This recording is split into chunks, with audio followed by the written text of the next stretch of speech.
खबरों की शुरुआत करते हैं। कोविड-19 संक्रमण के बीच मध्य प्रदेश के जूनियर डॉक्टर्स अपनी 6 सूत्री मांगों को लेकर बीते 2 दिनों से हड़ताल पर हैं।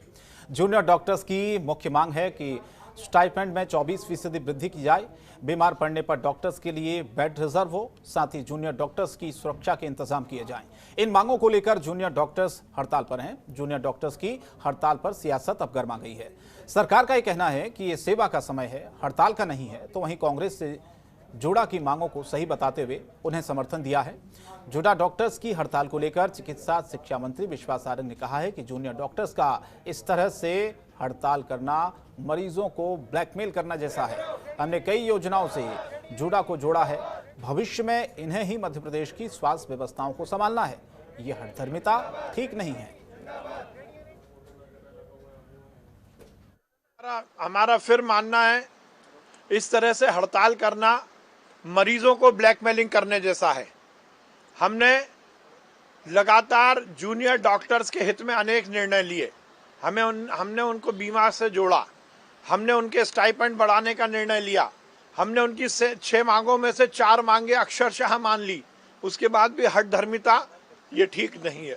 इस समय जब सही मायने में डॉक्टर्स की मरीजों को जरूरत है, इस आपदा में, इस महामारी में पूरी दुनिया जनता की सेवा करने में लगी है, और वो जूनियर डॉक्टर जिनके सामने भविष्य में आगे आकर मध्य प्रदेश और देश की स्वास्थ्य व्यवस्थाओं का बीड़ा उठाने का जिम्मा है, वो इतनी गैर जिम्मेदारी करके ये हड़ताल पर जा रहे हैं। ये सर्वथा अनुचित है। हमने उनकी मांगे मानी है। हम 70-70 हजार, 65-65 हजार रुपए महीना उनको दे रहे हैं। स्टूडेंट पढ़ाई के साथ साथ उनको स्टाइपेंड भी हम दे रहे हैं, परंतु इस तरह से हठधर्मिता ठीक नहीं। हमारा जो यहाँ पे भोपाल आने का मकसद है वो ये सारे जेडीएस इस वक्त यूनाइटेड हैं। 5 के 5 मेडिकल कॉलेज और एक छठवा जो है सागर, उनसे भी हमारे साथ सारे यहाँ इकट्ठा हुए हैं सर। हमारी जो 6 सूत्री मांगे थी उनको छोड़कर हमने कोई नई मांगे नहीं रखी हैं। हमने जो एक और मुद्दा इंक्लूड किया है, हमारी जो एग्जाम गोइंग बैच है उनको आप एसआर एक्सपीरियंस प्रोवाइड करें, एक्सपीरियंस लेटर प्रोवाइड करें। उनकी ड्यूटीज़ जो है वो एसआर की तरह काउंट हो। एग्जाम्स डिले हुई हैं, उसमें उनकी कोई गलती नहीं है। आप जल्द से जल्द उनका एग्जाम ऑर्गेनाइज कराइए। ये हमारी एक एक्स्ट्रा जो हमने बात रखनी चाहिए वो इस वक्त रखी है। बाकी 6 सूत्री मांगों से डिबेट करके हमने कोई और एक्स्ट्रा मांगे नहीं रखी।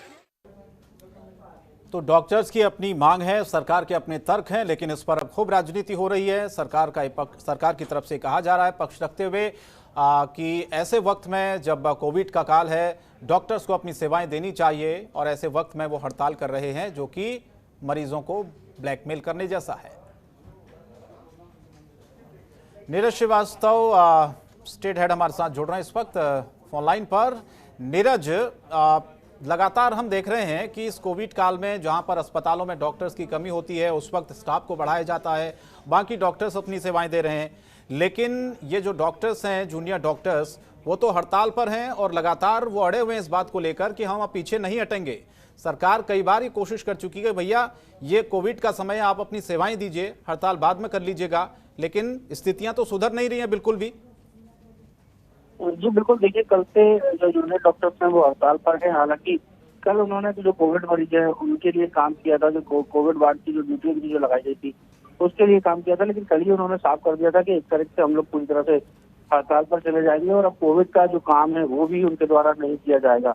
तो आज से सभी लोग हड़ताल पर चले गए हैं और उन्होंने कोविड में काम करना भी बंद कर दिया गया है। फिलहाल अगर बात राजधानी भोपाल के सबसे बड़े अस्पताल हमीदिया की की जाए तो वहाँ पर अभी 99 कोविड पेशेंट एडमिट है, लेकिन उनको अब सही चिकित्सीय परामर्श नहीं मिल पा रहा है क्योंकि जो जूनियर डॉक्टर हैं सारे के सारे हड़ताल पर हैं। तो इस कारण कहीं ना कहीं जो स्वास्थ्य सेवा है वो पूरे प्रदेश भर में गड़बड़ा गई है। हालांकि ऐसा पहली बार नहीं हुआ है, इससे पहले भी कई बार जूनियर डॉक्टर हड़ताल कर चुके हैं और कई बार सरकार को अपनी मांगों के लिए बोल भी चुके हैं, और हर बार सरकार का कोई प्रतिनिधि या कोई मंत्री जाके उनके साथ बैठ के बातचीत करता है और समस्या का समाधान हो जाता है। लेकिन इस बार उनको भी ये बात अच्छे से पता है कि इस समय हमारी जरूरत है और इस समय काम बंद कर देंगे तो सरकार को एन कैन झुकना ही पड़ेगा। तो कहीं ना कहीं ये भी एक उनकी स्ट्रेटेजी है जो हड़ताल पर जाने की। और फिलहाल जो चिकित्सा शिक्षा मंत्री हैं उनसे जब इसकी बात की गई तो उन्होंने भी साफ तौर से कहा कि ये सीधी ब्लैकमेलिंग है, इनकी मांगे मान ली गई हैं। जो 24% जो स्टाम्प पैड बढ़ाने की मांग है वो मान ली गई है, वो अभी प्रोसेस में है, जल्द से जल्द वो भी लागू हो जाएगी। 6% जो है हर साल अपनी जो सैलरी है उसमें इंक्रीमेंट की बात की जा रही है इनके द्वारा, और साथ में डॉक्टर्स के लिए रिजर्व बेड, जिस तरह कोरोना काल में देखा गया कि कई डॉक्टर्स के परिवार ऐसे थे कि जिनको बेड नसीब नहीं हुए जब स्थिति ज्यादा गंभीर थी। तो अब उनकी एक मांग ये भी जुड़ गई है कि हम कोई भी लेकिन बीमारी ऐसी नीरज, कोई ये सारी बातें जी। ठीक है, अपनी जगह मांगे हो सकती हैं, सरकार से हो सकता है कई बार उन्होंने बातचीत करने की कोशिश की हो, हल नहीं निकल पाया हो, लेकिन ये तो संकट का वक्त है नीरज। इस समय तो सबको पता है कि अपनी अपनी सेवाएं सबको देनी है और जितनी ज्यादा सेवाएं वो देंगे उतनी जानों को बचाया जा सकता है। तो डॉक्टर्स इस बात को क्यों नहीं समझ रहे कि उनकी इस हड़ताल से कुल मिलाकर परेशानी मरीजों को हो रही है? जी शंकर, देखिए जाहिर सी बात है कि अभी उनकी डॉक्टर्स की काफी ज्यादा जरूरत है। हालांकि आज से लॉकडाउन खोल दिया गया है और कोरोना संक्रमण के जो मामले हैं उनमें कमी आई है, लेकिन ये बिल्कुल नहीं कहा जा सकता कि कोरोना पूरी तरह से खत्म हो गया है। तो कहीं ना कहीं जो उनकी जो मांग है वो एक तरह से देखा जाए तो आपदा में अवसर तलाशने वाली मांग है कि अभी ऐसे में सरकार को जरूरत है और ऐसे में यदि वो हड़ताल करके काम बंद करते तो सरकार को किसी भी तरह से उनकी मांगे माननी पड़ेंगी। तो कहीं ना कहीं उसको सरकार भी अब ब्लैकमेलिंग नजर आ रही है। जी बिल्कुल, ये लड़ाई तो सरकार से है नीरज, लेकिन खामियाजा मरीज भुगत रहे हैं। आप बने रहेगा, आगे भी आपसे खबरों पर अपडेट लेंगे। फिलहाल कुछ और खबरें मध्य प्रदेश की आपको बताते हैं। मध्य प्रदेश के गृह मंत्री नरोत्तम मिश्रा ने राज्य में कोरोना के हालातों पर जानकारी देते हुए बताया कि अब प्रदेश में कोरोना के मामलों में कमी आ रही है, आशा और उम्मीद भी बढ़ने लगी है। खुशी की बात तो यह है कि प्रदेश में एक्टिव केस सिर्फ 20,000 ही बचे हैं। रिकवरी रेट 96% से ज्यादा है, 96% से बहुत अच्छा रिकवरी रेट है फिलहाल मध्य प्रदेश। हम देखें, सीएम के निर्देश पर लगातार टेस्टिंग की संख्या को बढ़ाया जा रहा है। सरकार के साथ साथ लोगों को सावधान रहने की बात कही जा रही है और कोविड नियमों का पालन करने की बात कही जा रही है। दरअसल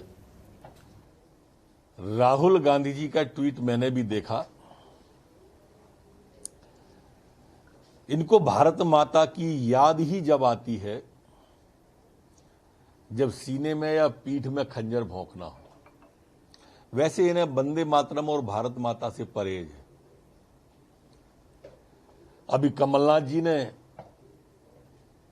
भारत बदनाम कहा, अब ये भारत माता के सीने में खंजर कह रहे हैं। ये वही है राहुल गांधी जी जो भारत तेरे टुकड़े होंगे इंशाअल्लाह इंशाअल्लाह जेएनयू में सबसे पहले मिलने गए थे उससे। ये आप अगर पूरे सीनियरों को और इनके बयानों को देखेंगे तो आपको टूल किट नजर आएगी इसमें। तो गृह मंत्री नरोत्तम मिश्रा को आप सुन रहे थे, विपक्ष पर निशाना उन्होंने साधा, लेकिन जो मामले कम हो रहे हैं उस पर खुशी भी जताई। नीरज लगातार हमारे साथ बने हुए हैं। नीरज, रिकवरी रेट तो बहुत अच्छा है, 96% के आसपास, % के आसपास ही है, और नरोत्तम मिश्रा भी खुद इस बात की जानकारी दे रहे थे कि किस तरह से इस कोविड काल में सरकार ने जो प्रयास किए हैं वो कितने सफल हुए हैं। जो कर्फ्यू लगा था, जो लॉकडाउन जैसी पाबंदियां थी, क्या उसी का असर है कि अब ये धीरे धीरे संक्रमण कम हो रहा है और एफटी केसों की संख्या अब धीरे धीरे कम होती जा रही है? क्या हालात हैं कोरोना को लेकर अभी प्रदेश में? जी बिल्कुल, देखिए जिस तरह से अब जो 96% से अधिक रिकवरी रेट हो गई है, लगभग 5% से नीचे पॉजिटिव रेट हो गई, तो कहीं ना कहीं लॉकडाउन का, कोरोना कर्फ्यू का असर देखने को तो साफ तौर से मिला है। जिस तरह से जब से लॉकडाउन एकदम जो दूसरी लहर जब आई, जो स्थिति है काफी गंभीर थी, अस्पताल में बेड नहीं थे, रेमडेसिविर इंजेक्शन की किल्लत देखी गई, उसके बाद लॉकडाउन लगाया गया तो जल्दी ही सरकार ने ऑक्सीजन की भी व्यवस्था की, रेमडेसिविर इंजेक्शन के लिए भी अब लोगों को परेशानी होना पड़ रहा है, यहाँ तक कि अस्पतालों में बेड भी अब खाली पड़े हुए हैं। तो कहीं ना कहीं लॉकडाउन का सीधा असर देखने को मिला। और राहत वाली खबर के आज से 10 बजे से लेकर शाम के 6 बजे तक पूरा मार्केट खोल दिया गया है। बसों की आवाजाही शुरू कर दी गई है, लेकिन प्रदेश के अंदर ही बसें संचालित हो सकेंगी, क्योंकि प्रदेश के जो अंतर्राज्यीय जो परिवहन जो बंद कर रखा था वो अभी वो लागू ही रहेगा। अभी छत्तीसगढ़, राजस्थान, महाराष्ट्र, यहाँ से बसों का आवागमन शुरू नहीं किया गया है।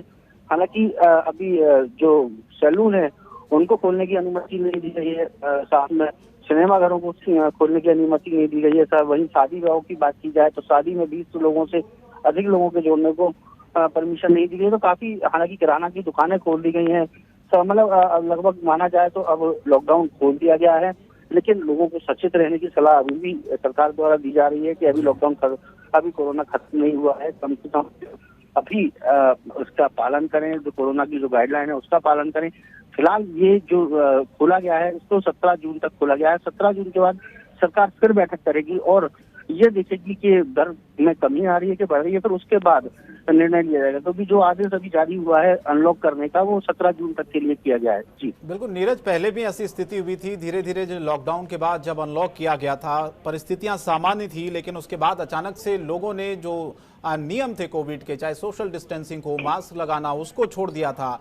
तो ये अब बहुत जरूरी हो जाता है कि नियमों का किस तरह से पालन हो। अगर संक्रमण की दर को हमें इसी तरह से खत्म करना है तो ये लोगों को भी समझना होगा, और साथ ही साथ जिन अधिकारियों की, जिन प्रशासनिक अधिकारियों की जिम्मेदारी है, जो सरकार ने नियम बनाए हैं, उनको किस तरह से लागू करवाना है, ये थोड़ा सा मुझे लगता है कि इस पर ध्यान देना होगा फिलहाल अभी, क्योंकि लोग बहुत तेजी के साथ अभी बाहर निकल रहे हैं। उनको लग रहा है कि कोरोना खत्म हो गया है। अब मास्क कई लोग नहीं लगा रहे हैं, सोशल डिस्टेंसिंग नहीं कर रहे हैं, क्योंकि टीकाकरण के बाद तो ये डर लगभग लोगों के मन से खत्म भी होता जा रहा है। तो ये भी एक खतरनाक है जो लोगों को समझना होगा। जी बिल्कुल, देखिए जिस तरह से बात की जाए अनलॉक के बाद सरकार की क्या प्लानिंग है, तो उसको लेकर लगभग राजधानी भोपाल में ही 500 टीमें बनाई गई हैं, जिसमें नगर निगम की टीम शामिल है, पुलिस की टीम शामिल है। ये सारी जो टीम है वो दुकानों पर, अगर दुकानदार सोशल डिस्टेंसिंग का पालन करा रहा है कि नहीं करा रहा, जो ग्राहक आ रहे हैं वो मास्क लगाए हुए हैं कि नहीं लगाए, किसी दुकान पर 6 से ज्यादा लोग इकट्ठे तो नहीं है, इन सारी चीजों की मॉनिटरिंग करेगी और जगह जगह नजर रखेगी।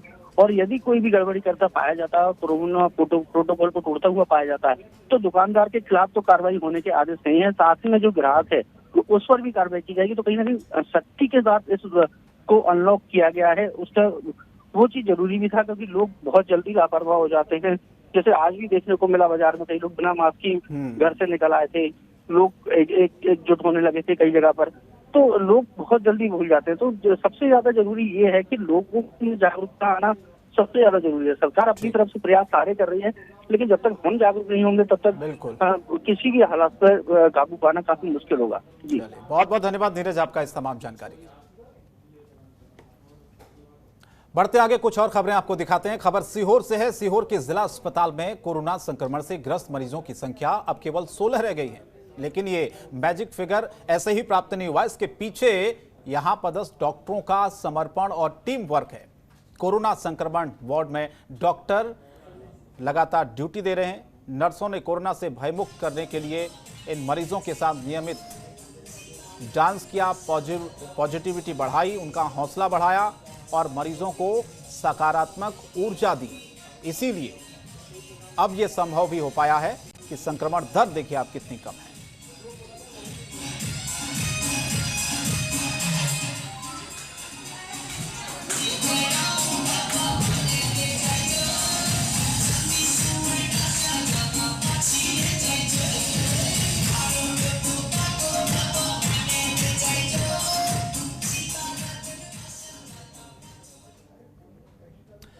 मध्य प्रदेश के स्वास्थ्य मंत्री की सरकारी गाड़ी का एक वीडियो वायरल है। वायरल वीडियो में सरकारी गाड़ी के अंदर बैठकर 3 लोग देसी शराब की पार्टी कर रहे हैं। जी हां, जो उनके ही कर्मचारी बताए जा रहे हैं। स्थानीय लोगों ने गाड़ी में शराब पार्टी का ये वीडियो बना लिया है और वीडियो अब ये सोशल मीडिया पर वायरल हो रहा है। हालांकि जनतंत्र टीवी इस वीडियो की पुष्टि नहीं करता, लेकिन वीडियो रायसेन जिले के मंडीदीप का ये बताया जा रहा है। तो सतलापुर थाने के पास सरकारी गाड़ी सायरन बजाकर निकली और एक जगह जाकर वो खड़ी हो गई। लोगों ने सोचा कि पुलिस की गाड़ी है। पास जाकर देखा तो गाड़ी में 3 लोग शराब पी रहे थे। जब लोगों ने उस कर्मचारी से गाड़ी से बाहर निकलने के लिए कहा तो गाड़ी वहां से चालू करके फरार हो गए, यानी कि भाग गए। हालांकि इस मामले में अभी स्वास्थ्य मंत्री की तरफ से कोई भी बयान सामने नहीं आया है।